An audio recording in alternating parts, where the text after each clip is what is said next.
The philosopher is a category that encapsulates a number of different types. There's the theoretical masterminds like Aristotle, Kant and Hegel. There's the unsystematic lightning rods like Nietzsche, Plato and Wittgenstein, but there's another type that we've explored in a few episodes on this channel. This is the type whose philosophy is embodied more in their living than in their writing. Socrates is one of these, as is Cato the Younger. This is the category that Simone Weil belongs in. Before dying at the age of 34, Weil lived a life that shares with Socrates and Cato an eccentric and almost asinine integrity. Weil could not help but live her philosophy. For an introverted, gentle soul, she lived more of life than the most jaded rock star. From working in factories to serving in wars, from academic studies to religious experiences, Simone Weil lived a life in her 34 years that encompassed the breadth of an era. In this episode, we're going to explore the illustrious life and the philosophy that underpinned it. Why Albert Camus described her as the only great spirit of her times, T.S. Eliot described her as the greatest saint of the 20th century, and Charles de Gaulle described her as insane. On the 3rd of February 1909, Simone Weil was born into an agnostic French Jewish family in Paris. She was close her whole life to her older brother, André Weil, who became a prominent mathematician and founder of the Bourbaki group of mathematicians. In 1928, Weil went to study general philosophy and logic at the prestigious Parisian university, the École Normale Supérieure.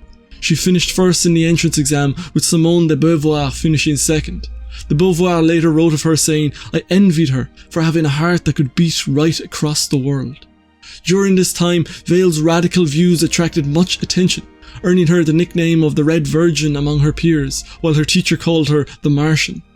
She's unusual among her intellectual peers. She lived in a sort of golden age of the public philosopher, with many of her peers like de Beauvoir, Sartre and Camus becoming celebrities whose views were widely discussed.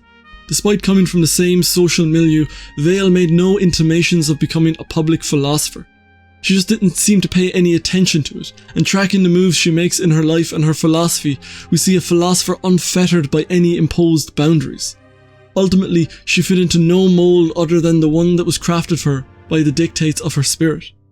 After graduating, she spent a number of years teaching philosophy in the early 1930s, and writing articles for socialist and communist periodicals. But more than this, it was at this time that the larger-than-life Weil begins to emerge. In 1932, she visited Germany to help Marxist activists there, but from what she saw, she believed there was no match between them and the fascist National Socialists. On returning to France, her fears were dismissed by her political friends, but it was less than a year later that Hitler rose to power and banished the communists from the political arena. After Hitler's rise, Weil spent much of her time helping communists escape from Germany. In this minor incident, we see all the seeds of Weil's philosophy. She wasn't content to look on the well-organised communist movement of Germany from a distance. She had to go see it for herself. And when things failed, Weil could not wash her hands of the situation. Her heart that beat across the world, as de Beauvoir described it, was compelled to help others where there was need. On the 20th of June 1934, Weil applied for another break from her teaching work so that she could spend a year working in Parisian factories as part of its most oppressed group, unskilled female labourers.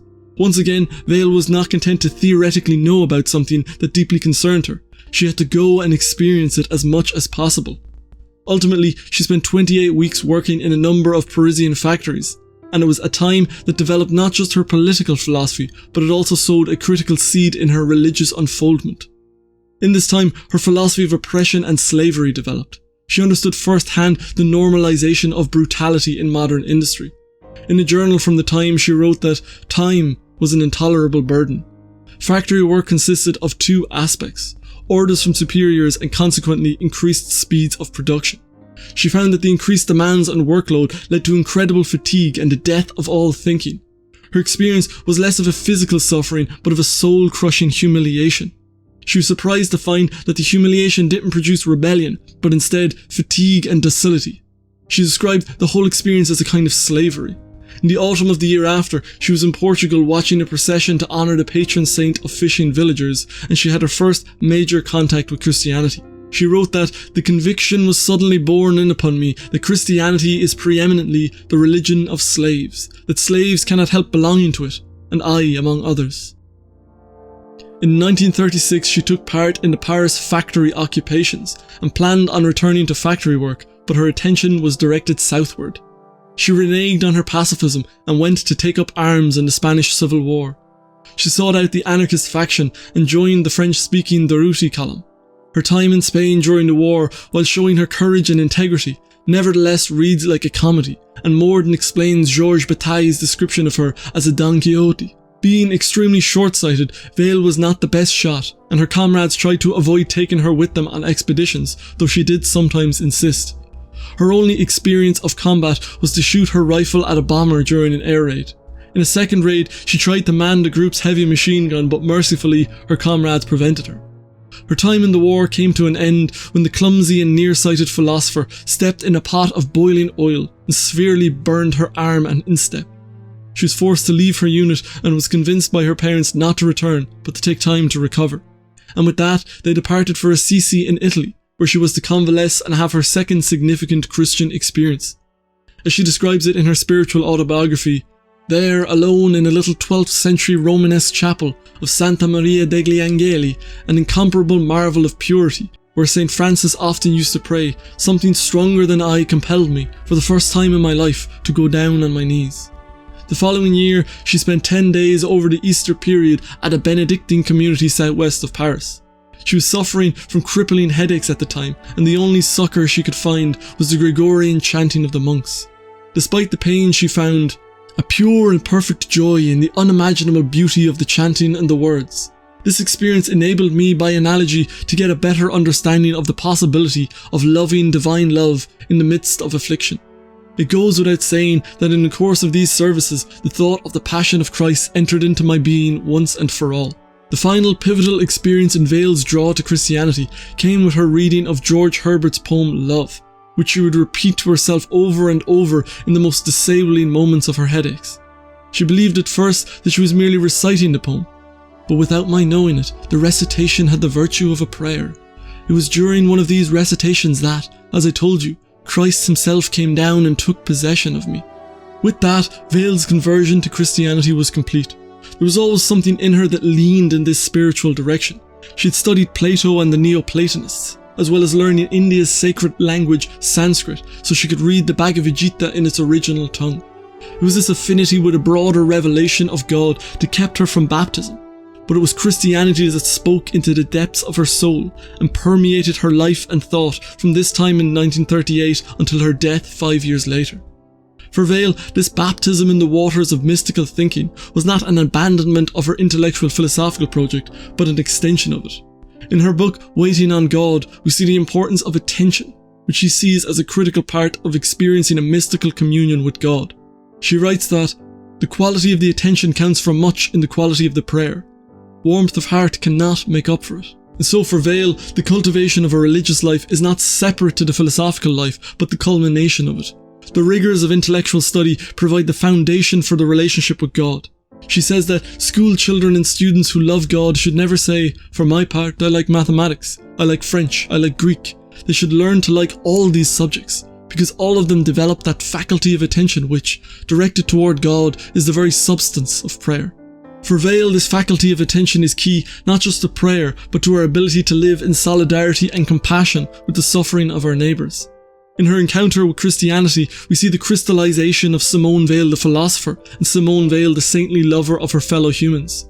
Christianity bolstered and emphasized her native temperament. When France was occupied by the Germans and Weil, who was Jewish by birth, escaped to the UK via the USA, she requested that she be parachuted into France as part of a squad of frontline nurses to help the Resistance. It was this plan of Weil's that prompted the French leader in exile, General Charles de Gaulle, to say, Mais elle est folle, but she is insane. The inertia that most of us experience that makes it difficult to live according to our higher values seems to be completely absent in Weil's case. In fact, the opposite seems true. She seems to have been incapable of not living out of her values. As she herself wrote in a notebook near the end of her life, philosophy, including problems of cognition, etc., is exclusively an affair of action and practice.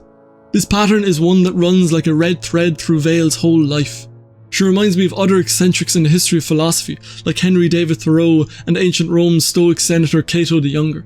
To paraphrase Thoreau, we could say that if the woman does not keep pace with her companions, perhaps it is because she hears a different drummer. Let her step to the music which she hears, however measured or far away, and march to the music she heard she did. Weil, like so many of the great philosophers, was idiosyncratic enough that she was naturally separated from the herd of humanity.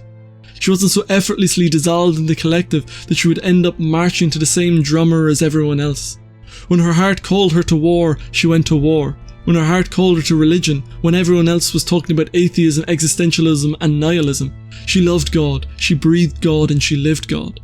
And as with many other great philosophers, her death at the young age of 34 has become mythologized in the same way as the death of Socrates, the death of Cato, and the madness of Nietzsche. On Tuesday the 24th of August 1943, Weil died in a hospital in Kent, England. 3 days later, the coroner pronounced the death as suicide, cardiac failure from self-starvation and tuberculosis.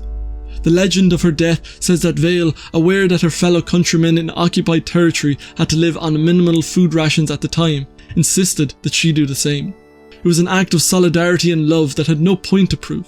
It was not an attempt to wring a transformation from the world. It was Weil's compulsion to suffer with her compatriots. The philosophy of suffering and compassion goes all the way to the core of her philosophy. In her book Gravity and Grace, she writes that the better we are able to conceive of the fullness of joy, the purer and more intense will be our suffering in affliction and our compassion for others. This compassion ultimately exacerbated her own physical ailments, and by the coroner's account amounted to suicide. Her first English biographer, Richard Rees, summed it up by saying, "As for her death, whatever explanation one may give of it will amount in the end to saying that she died of love." Of course, not all sources are so taken in by this account. Others have argued that she didn't die of starvation, but that an inability to eat was a side effect of her illness. Others have said that her starvation was not in solidarity with those in occupied France, but it was her following the ascetic advice of Arthur Schopenhauer, who described self-starvation as the preferred method of self-denial. Whatever the case, her death has become woven into her legend. The life of Simone Weil illustrates the intricate and apparently contradictory dynamics of development. She grew up in an affluent bourgeoisie family, and yet she became an advocate for working class rights and wrote for socialist and communist periodicals. She was originally a pacifist, but then she became a soldier on the front lines of the Spanish Civil War. She was from a Jewish background and raised agnostic, yet she became in the eyes of many a Christian mystic and saint. All of these developments might seem erratic and point to a changeable personality, but Weil is one of those authentic originals that Ralph Waldo Emerson encourages us all to be in his essay Self-Reliance, where he says that the voyage of the best ship is a zigzag line of 100 tacks. See the line from a sufficient distance and it straightens itself to the average tendency.